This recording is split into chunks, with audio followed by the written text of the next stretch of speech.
Welcome to Behavioral Health Today, a podcast brought to you by the Triad Network. This podcast is designed to share trending topics occurring within the world and our communities and bring them a behavioral and mental health perspective. Welcome to Behavioral Health Today. I'm your host, Peter Finger. My guest today is AmyK Hutchens. AmyK is an international award-winning speaker and Amazon #1 best-selling author who describes herself as a corporate exec turned keynote speaker in fun sneakers. She's delivered over 2,700 presentations across 11 countries, helping leaders shift from ego to heart in communication and leadership. AmyK's work focuses on navigating tough conversations, building authentic connection, and creating healthier relationships both personally and professionally. She's also the author of Get It, 5 Steps to Sex, Salary, and Success You Want, a practical guide filled with tools and magical phrases to confidently handle life's most important conversations. Well, we're excited to have AmyK with us today, where we'll explore her journey from corporate life to spirituality, diving into internal and external alignment, the nature of ego, connecting with our true selves, heart-led communication, practical tools for self-discovery and relationship, and ways to cultivate joy, balance, and meaningful connection in everyday life. AmyK, welcome to our show. So excited to have you here today. Oh, thanks for having me, Peter. Yeah, I'm very excited. And again, I've had a lot of fun researching you and your work. And, the way that you describe yourself is very fun and unique. You describe yourself as a corporate exec turned keynote speaker in fun sneakers, rocking a blazer, sparking souls and igniting brilliance. I think that is just so much fun and so positive. I want to ask you, what sparked this transformation and what really inspired you to create Ignite Brilliance? Well, it goes back. There's an arc here to my mom. I was raised by a really great couple. My parents are just truly amazing humans. And I know that not everybody starts out with that blessing. So I appreciate that and recognize the value of that. But my mom had a great expression when I was little. And she was like, leave it better than you found it. And it was always in reference, Peter, to a bathroom. But when I got older, I was like, oh, it actually is even more important when it comes to people. Like, leave them better than when you found them. And as an elementary school teacher, it was like, yeah, that was my job. And then as a corporate trainer, that was my job. And when I started my own company, it fueled an even bigger purpose so that an ROI wasn't just a return on investment. It was a ripple of impact. And when you leave a lot of people better than when you found them, the world shifts. Yeah. And I appreciate the language that you're using because I think that the work you're doing is so much higher than corporate speak, but I know you're talking to leaders. And I think that people sort of come in maybe with the idea of like, yeah, I want to, communicate better. I want to increase my profits and sales. And I know you had that perspective in your work, but I also think that the message that you're giving and the tools that you're giving, again, ripple into bigger ways. You're using that word. And I guess the kind of the backbone of your work you talk about is ego-led to heart-lit leaders. And I want to ask you, give our listeners maybe like an overview of your work and how you're helping others communicate effectively. Well, if we start with the ego, let's just have a common language that the ego is this false self that's created in the world through conditioning. So your ego develops, and it's part of our normal development process. There's a separation of you and me. There's a sense of identity. My ego is trying very desperately to do all the things to survive and keep me safe. And then when we hit adulthood, we spend the rest of our lives trying not to let it lead. Because when it leads, we show up and we often recognize the ego. I think the most common way that people are familiar with the ego is that false sense of bravado driven by insecurity. The person shows up and they brag or they humble brag. Like, we're all familiar with that. Right. But what I started to learn when I coached my clients was that the ego was more pernicious. It showed up as performative, as proving, as I'm going to keep you small. I want to dim your light in order to keep you safe. And so to me, the more seminal work was, if you can switch into your heart, which shows up with, instead of proving energy, it shows up with playful energy. Instead of dominant energy, it shows up in loving, compassionate energy. And, love can be tough love at times. Yeah. Then you're more present, you're more compassionate, you're better problem solver because you're open and you're actively listening.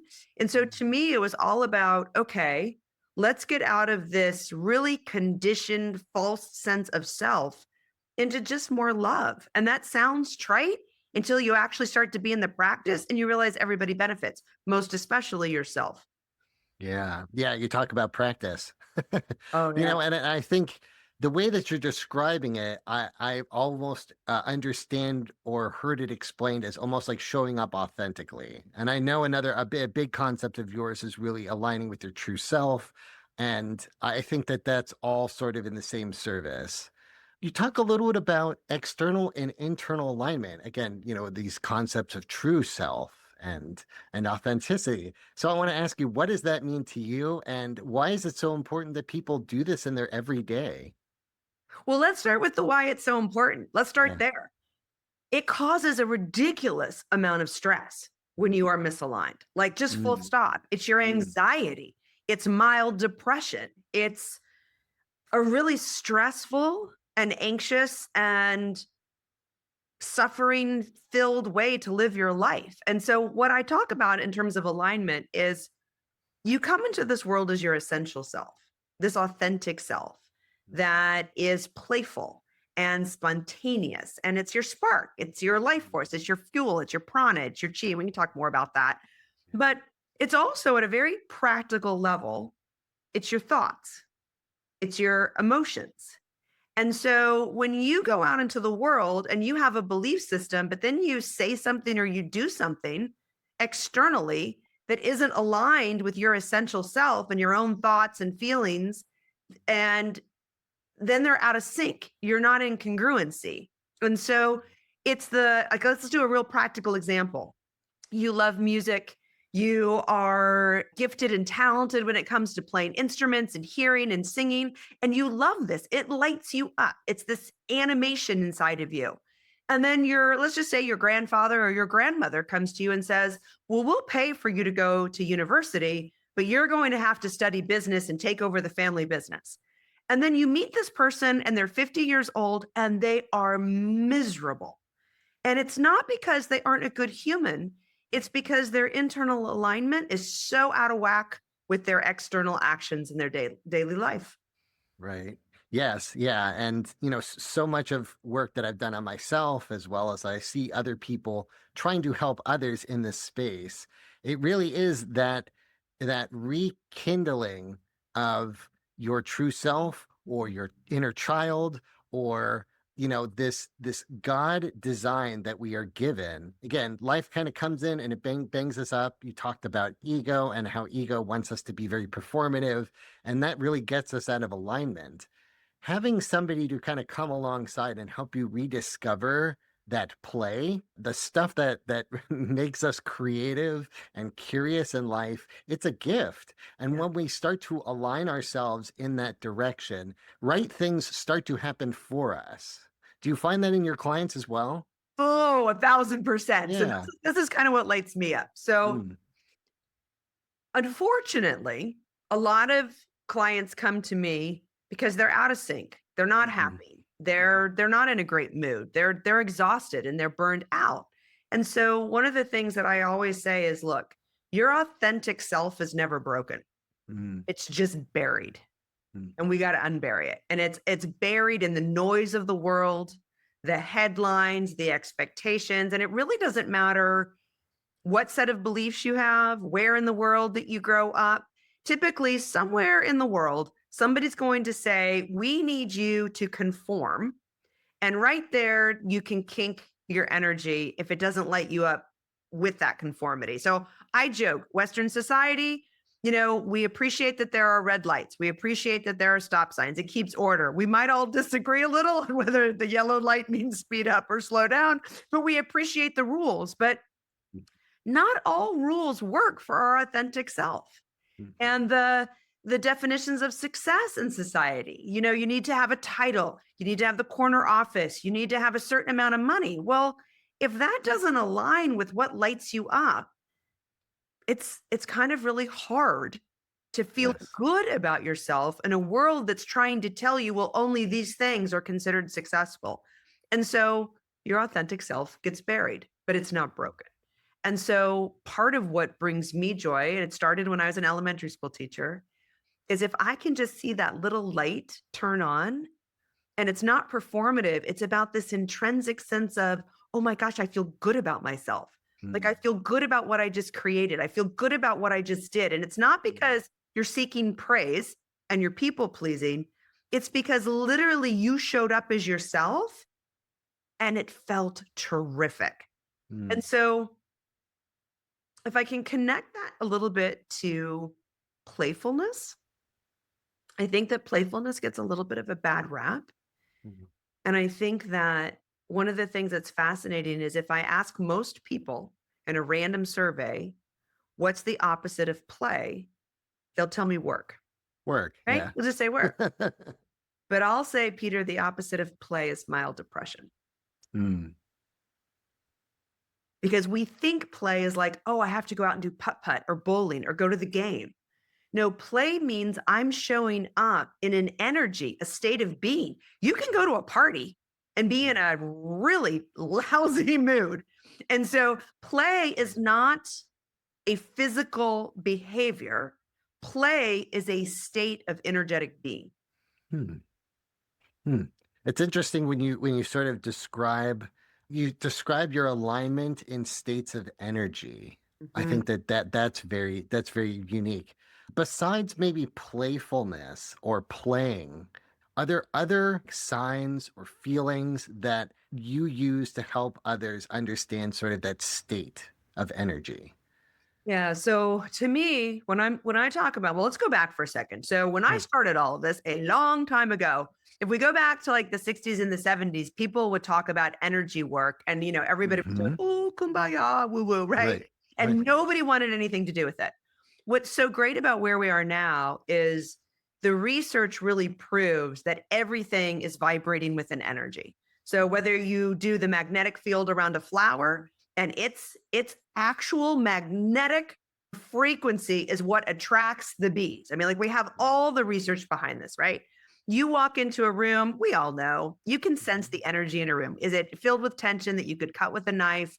Or does it make you kind of like wiggle your hips and dance? Like you sense the energy that's going on. And so when I talk about energy work, I talk about setting your intention, the mindset that you want to be in. So if I say to a leader, look, people are going to know exactly how you want them to feel by the words that you say and how you say them. So if you can set your intention before a high stakes conversation or a high stakes meeting, if you can think about the energy that you want to bring into the room, it's not about the leader showing up as the loudest voice in the room. It's about the leader showing up as the calmest, most grounded central nervous system in the room. And that Hmm. commands a level of presence that everybody senses. That's very interesting when you sort of see that again when we can have sort of this checklist and we can be very intentional. We can show up in those moments differently. I often think about when you have hard conversations, there's some agency we have, right? We want to have hard conversations because there's a lot of validation, and we can, again, you talked about alignment, right? When we're able to communicate ourselves, we live our lives in better ways. Can I share with that? Because I think you Sure. brought up a really good point. Our lives are happening one conversation at a time. Mm.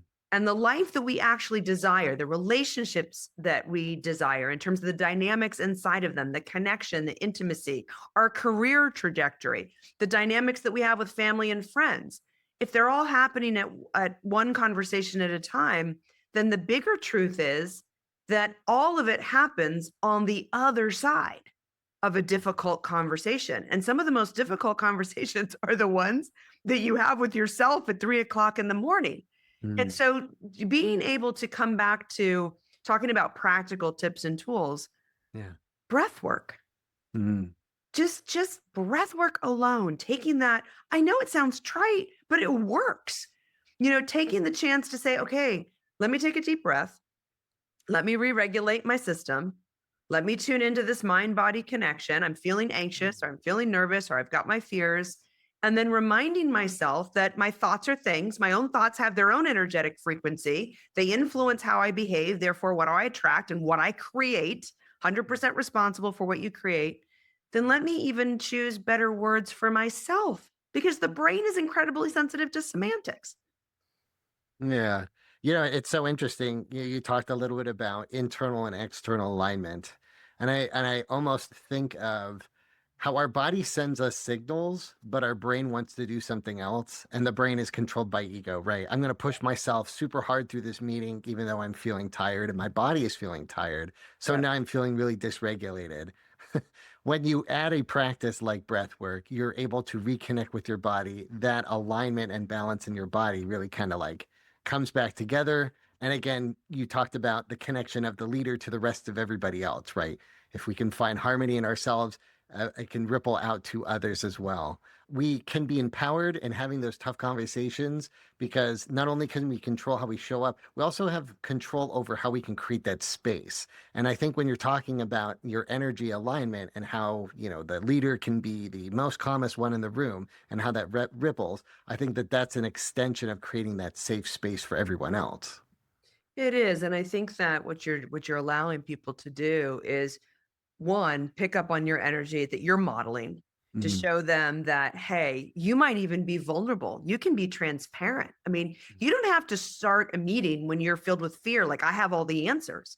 yes. You could walk in as a leader and again, take that deep breath and say, this is going to be one of the hardest conversations that we have. It's Mm, also one of the most important, right? mm, Oh, I don't have all the answers. But you can come in. And so I always say, like, you as a leader can walk in and be like, I don't know what we're going to do. Right. Okay. That's not helpful. But you sure. can walk in and from a state of calm, from a state of vulnerability, you can still command the room by saying, hey, we've got a serious challenge that we need to face. And so it's going to be really important to harness the collective intelligence today. All ideas are welcome and we're going to have to figure it out. But this is not the time to stay quiet. This is the time to share your expertise while we walk through this and we figure it out. Now, I've just told you I don't have it figured out, but I've told you that I'm here to facilitate a hard conversation and together we will figure it out. That's like realistic optimism. Yeah. Yeah, I so appreciate that perspective. Again, that ego really kind of plays in. We all have to have the same answers, or there's a title and a position that we have to kind of fill. We're actors in a role. And I we're think when wired you for can it. when you can kind of roll it back and really come back and just start with, boy, it's really tricky. It really kind of relieves a lot of pressure that could be in the room. And having your leader show up in that style is welcoming for others to kind of show up in a way that can contribute. I think you kind of remove a power dynamic, and I think it really just connects back in with maybe the humanity of us in those situations where it is, it's okay for us to not have an answer. And we're trying to set the intention of finding it collectively. Yeah, and that requires being in the practice. So Mm, for somebody to show up with the emotional intelligence, the emotional maturity to say, I'm comfortable with I don't know. I'm comfortable with not proving, right? I'm coming from a playful, loving, and sometimes detached in a healthy way, then it means you've started to do the work. Because the truth is, especially in Western society, we are all about rewarding the ego.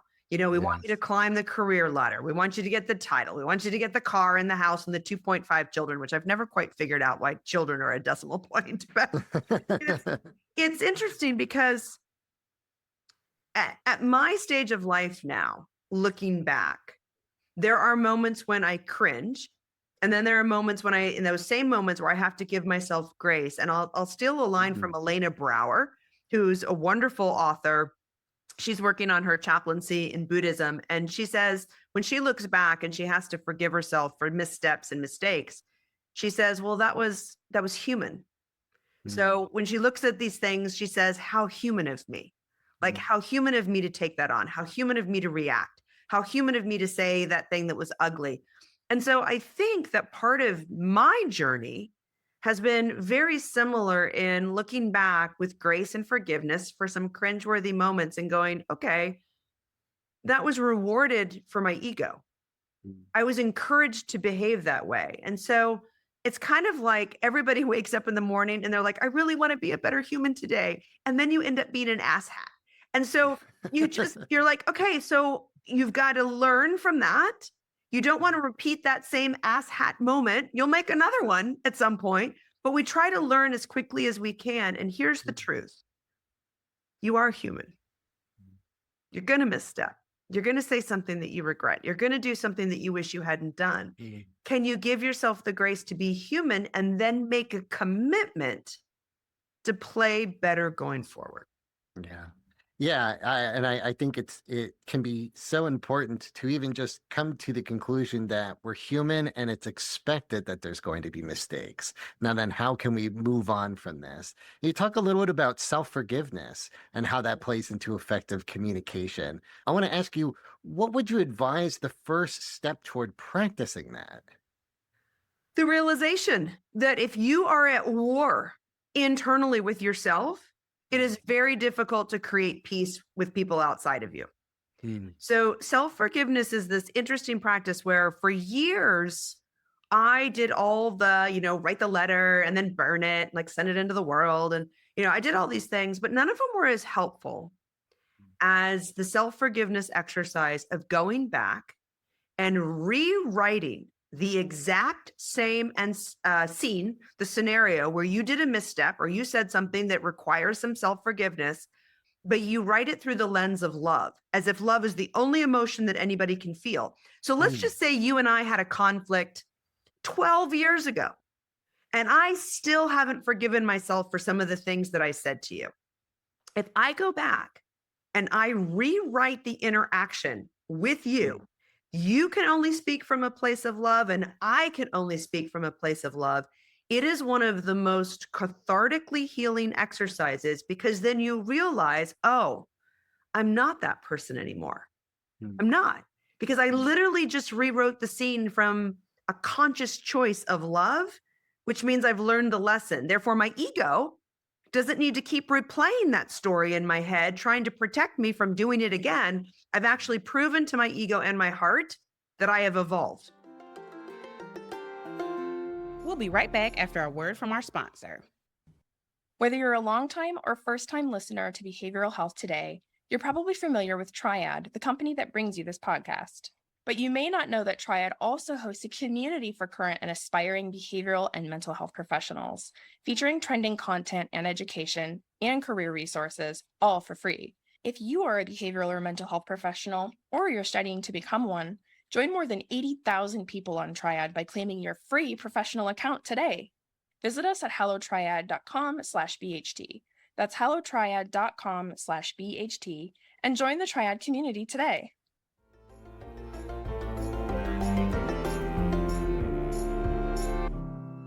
Wow. Yeah, what an awesome approach. Again, I've almost heard that described as like self-parenting, right? Yeah. We think of maybe those childhood rifts in our life and trying to kind of reimagine those scenarios, but with yourself as the parent and sort of reparenting yourself. I love that perspective. And I think it also really connects, again, going back to this whole exercise of heart-led lifestyles. I also really think it channels that back in to the importance of living our life heart forward always. Always. Yeah. Always. That's the goal. We're human, so we're not always going to do that. But I think that there was a phrase long time ago that I picked up from Roshi Joan Halifax. And I think that she talked about a soft heart and a firm spine. Now, those are my words because it's been so long, but she talked about, leading with the front, having a strong back. And I just kind of, in my own language, all of a sudden it became soft heart, firm spine.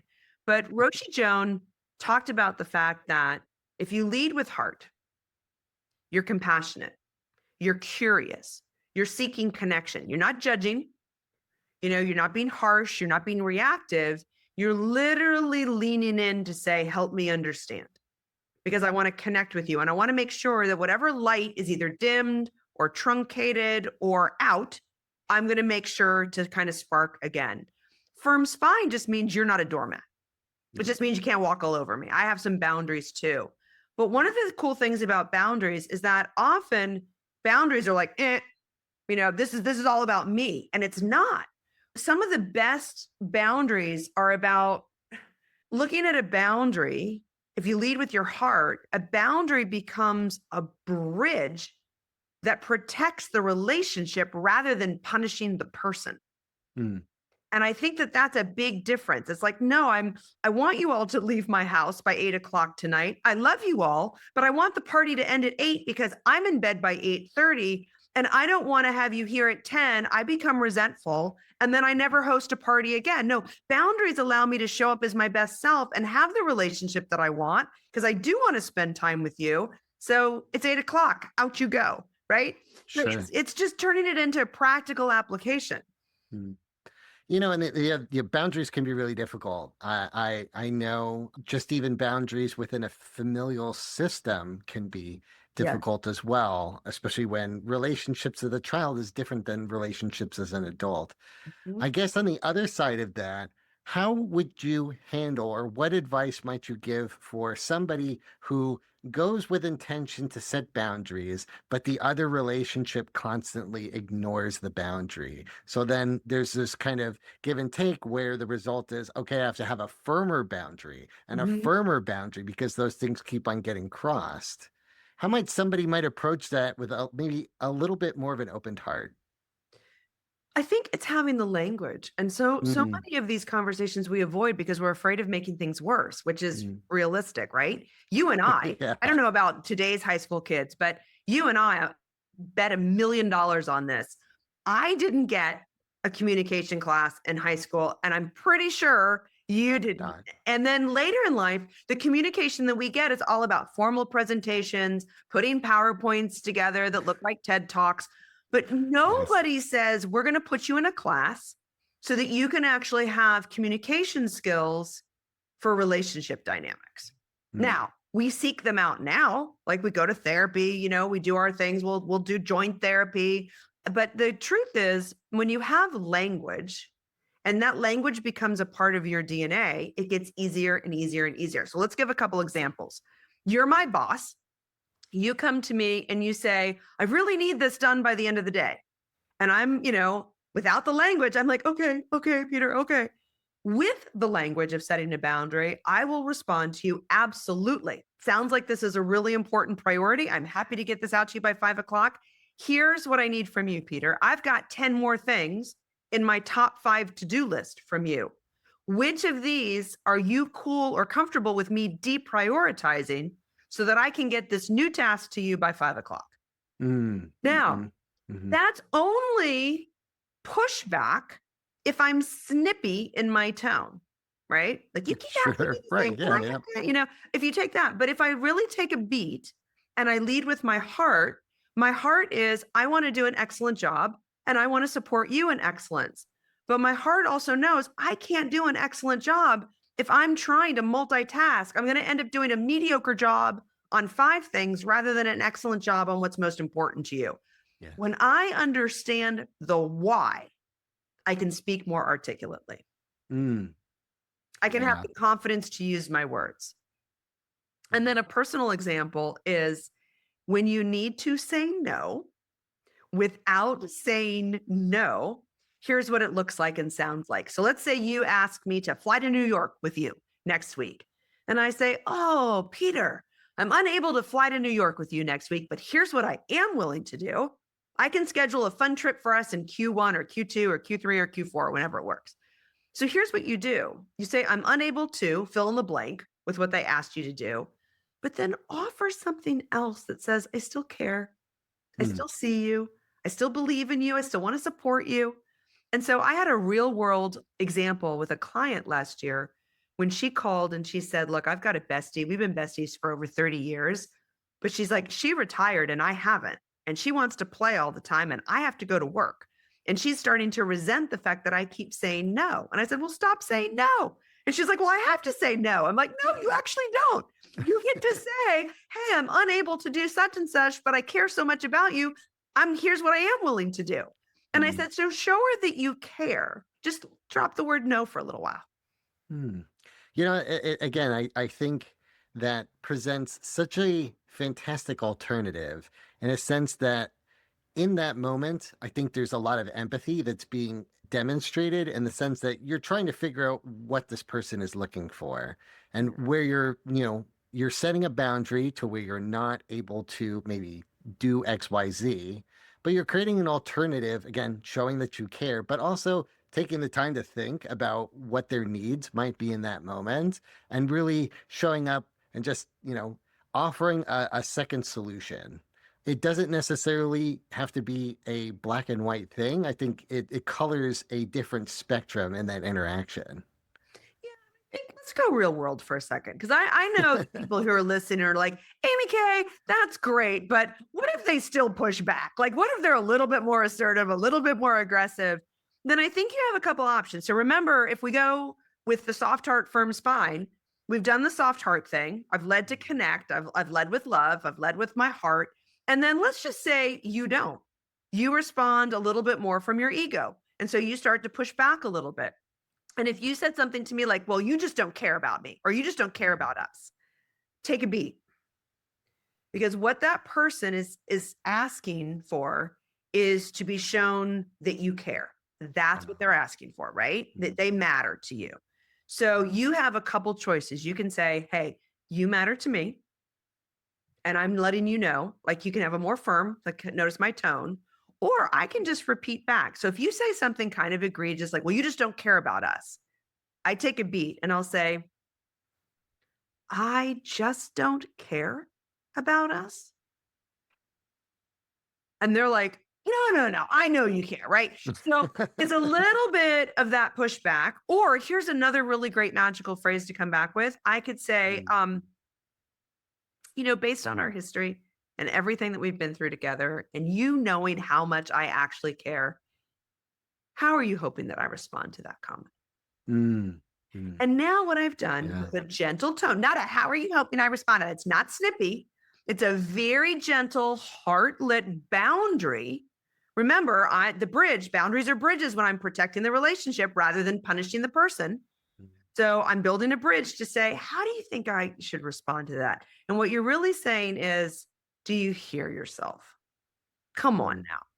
But now notice what I did is I started gently, and then I did a little bit more, and then I got to the firm spine. And so it's just a process. And by the way, for everybody who's listening, that's like, well, you make it look so easy. Yes, because I've been doing it for a really long time. And by the way, how I learned it was from all the years of not doing it right.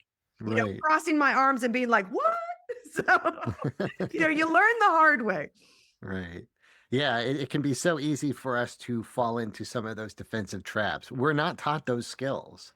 But I also think the other beauty of that process that you outlined is that you're asking them to tap into themselves about what they're feeling or what their needs are. Again, if I'm not meeting your needs, you're presenting a question so that I can get more context so that then I can meet you where you're at.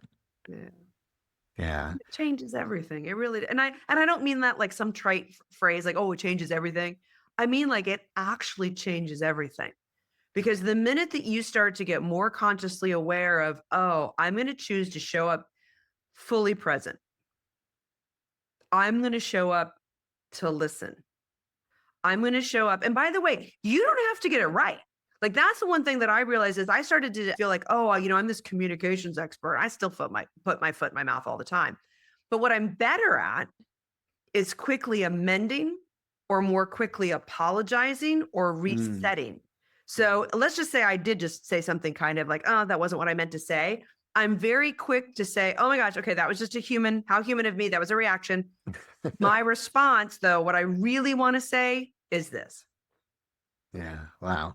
One of the things I want to kind of back up on is you use the term magical phrases. And so I want to ask you, what do you mean in those? Maybe what are some magical phrases and how can our listeners kind of implement those into their life?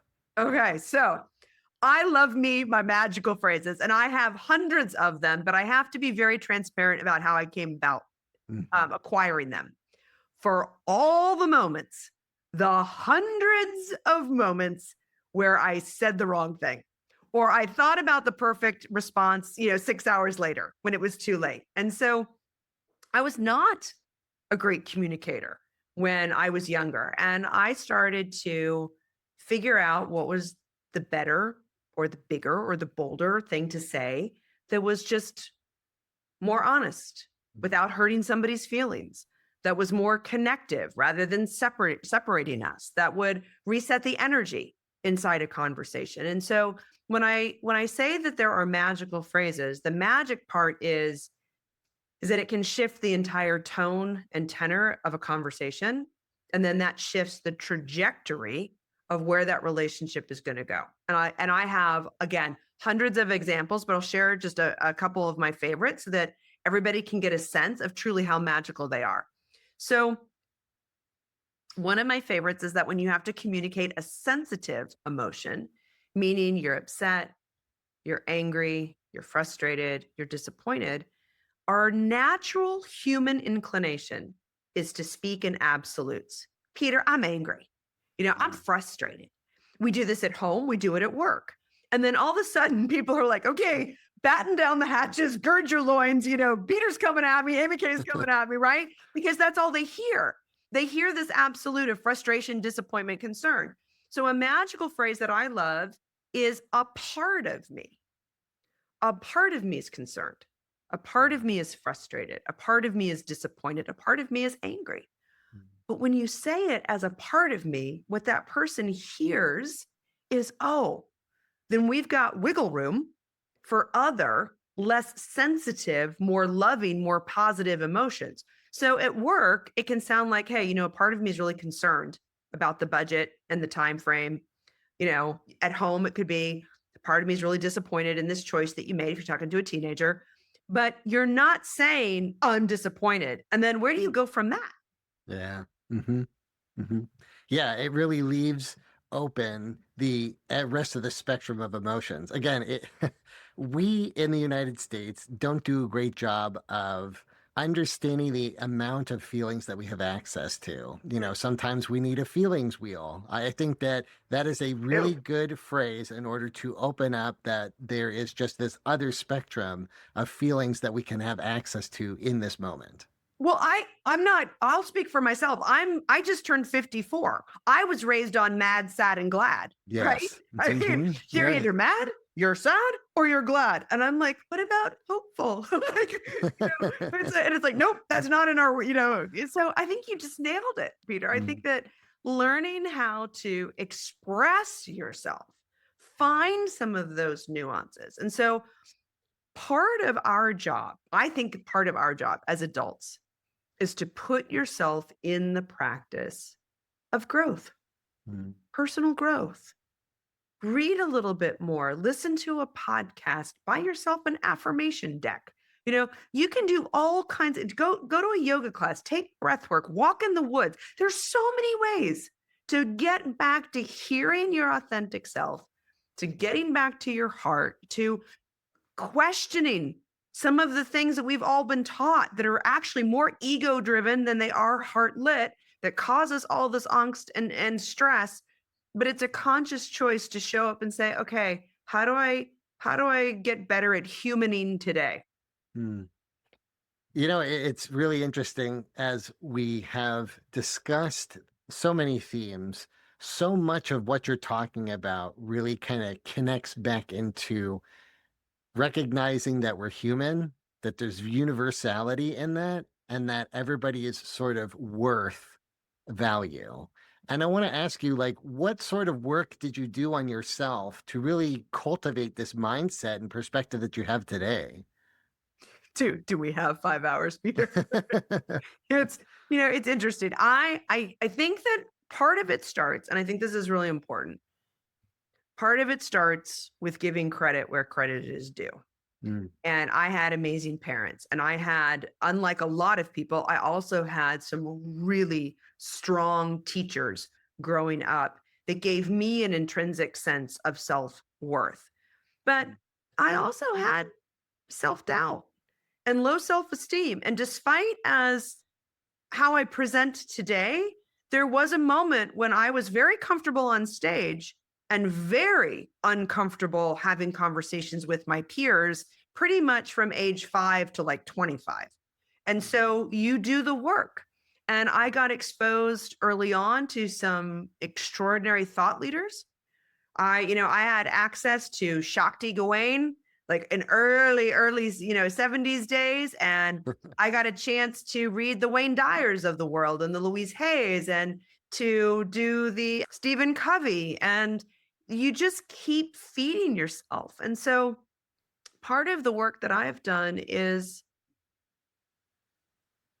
staying more of a student than a teacher. And that's going to sound slightly ironic when I'm like, okay, I started off as an elementary school teacher, and then I became a sales trainer, and then I became a leadership trainer, and then I became a speaker. And yes, I actually teach for a living. I speak on stage. That's what I do. But I think my own journey that makes me the most effective teacher is that I am constantly every day in the role of a student. Yeah, and it goes back to really this advocacy of thinking of self-improvement, giving yourself the opportunity to stay in that student. And it also kind of goes back to, some of your early themes of being playful, being curious.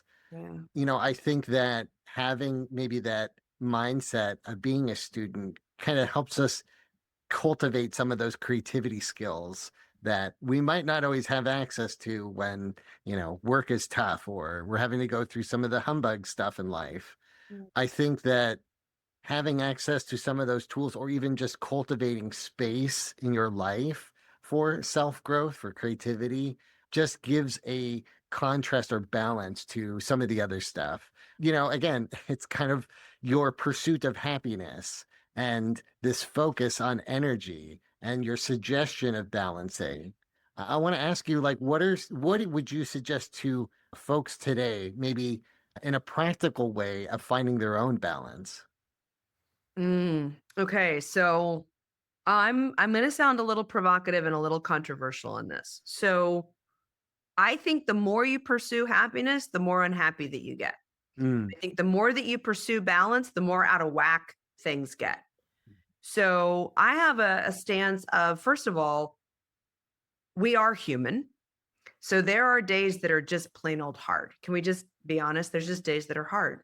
And for some reason, they're harder than others. And sometimes we have very clear reasons as to why we're grieving, right? Or something's happening and it's not comfortable. Sometimes we just wake up and we're like, what is wrong with me? Like, what is going on? And so we have to honor that. And so the way that I talk about happiness is I'm going to give credit to one of the most popular professors at Harvard ever. He no longer teaches there, but Tal Ben-Shahar. I learned from him that happiness is at the intersection of pleasure and purpose. Mm. And most of us lean toward one or the other too much. We get consumed by all these pleasure-seeking, playful things, or we get consumed by overworking, overgrinding, overproving, over everything. And the beauty of it is, can I find this beautiful intersection of playfulness, pleasure? Doesn't mean every day is rainbows and unicorns, but it means I enjoy what I'm doing on a pretty frequent basis. And it's meaningful to me. It's purposeful. And I think instead of pursuing happiness, when you pursue pleasure, the things that you love, and you find purpose and meaning in what it is that you're doing, the byproduct of that is happiness. The way that you're describing this is that you found a way to understand that happiness is cultivated from inside ourselves. Yes. And it's not Absolutely. something external that we're looking for or something that we have to achieve. When we recognize that we have access to happiness, that it's available for us, we can take gratitude a little bit differently. The people who resist the gratitude journals, the gratitude lists, the people who are like, yeah, that's never worked for me. it's because it's transactional. And that's the mistake, again, that I think that we haven't been taught is I'm just going to make this list of, I'm thankful for these things. But then we're like, why is this not working? And it's because you haven't gone one layer deeper of why. What does that do for me? Where's my state of being? What does that bring to me? A sense of security, a sense of love, a sense of connection, a sense of intimacy, a sense of being taken care of. I'm nurtured. I feel seen. I feel whatever it is. When you recognize that, then there's an exponential shift in how you see the effect of gratitude in your life. Yeah. Wow. Again, those are the transcendent thoughts that I believe that you are giving your students, the clients, people that you're serving, the audience in your keynotes. I think that those are the gifts that you are giving them. Thank you. Yeah. I love what I do. And I'm still on the journey. That's the one thing that I think I'm probably more comfortable now at 54 saying is my answers to even all of your questions today might not be the same in 3 years. And I'm getting more and more comfortable with that. It's okay. It's okay. I mean, I wrote a book a long time ago and I'm like, I don't know that I would write that book today. I don't know that I would say it that way. That doesn't make it wrong. Yeah. It's just proof that I'm continuing to evolve because I want to. I don't want to wake up tomorrow and be like, oh, I'm done evolving. Then what's the point? Yeah. And it's very interesting, as I think of our culture here in the United States and how we are so age averse, like so afraid of aging. With your mindset, there is no backwards. There's no longing or nostalgia to go backwards. There's a deeper appreciation for where you're at now and where you want to go next. I mean, I'd love the energy of my 22-year-old self, but I wouldn't trade all the lessons that I've learned. Yeah. I really wouldn't. And I think that that's my path. Everybody's path is different. My path has had some bumps and some real major hiccups and hurdles. And while they were really, really painful in the moment, what I've learned from them is a gift. And where your greatest pain is your gift. And so Yes. I think that, would I want to go back and undo all of that? No, I wouldn't. Yeah. That's another transcendent thought, right? Life happens for us, right? And we can use those as opportunities of growth. Yeah. Well, And that's a AmyK, choice. it is a choice, right? That is a choice. And again, there is power in that. Again, it can feel so helpless in some of those moments, but recognizing that we have a choice of how we want to show up or how we want to confront challenges in our life, that is a gift. Yeah. Yeah. Well, AmyK, I so appreciate our conversation today and really giving our chance for our listeners to sort of connect with you and your work and your heart. But for this moment, I want to ask, where can our listeners learn more about your work? There's tools. I know you have workshops and retreats. Tell us where they can find and learn more about you. Yeah, ignitebrilliance.com. And we have free resources too. So if you're intrigued and you want to learn a little bit more, we have a lot of free resources on our website. And then, we do coaching, we do retreats, I do keynote speaking, and I always work for a referral. So it doesn't even have to be you. You can just be like, oh, I go to this conference every year. I'd love to recommend you as a speaker. That would warm the cockles of my heart. Awesome. Well, I'm hoping that our listeners get a chance to connect with you. Thanks Well, so Amy, much. this was, again, an amazing conversation. Thank you very much for your time today. And I want to thank you, our listeners, for taking the time to join us. You can follow us on our social media at Instagram, TikTok, LinkedIn, YouTube, and more at Behavioral Health Today. If you like our show, give us 5 stars and leave us a review. As always, the resources for this episode and an archive of all of our other episodes can be found on our webpage at triadhq.com/BHT. And we look forward to having you back with us next time on Behavioral Health Today. We appreciate all the support from our community, and if you like our show, one of the best ways you can support it is by giving us a 5-star rating and leaving a review. Behavioral Health Today is a podcast part of the Triad Behavioral Health Network, all rights reserved.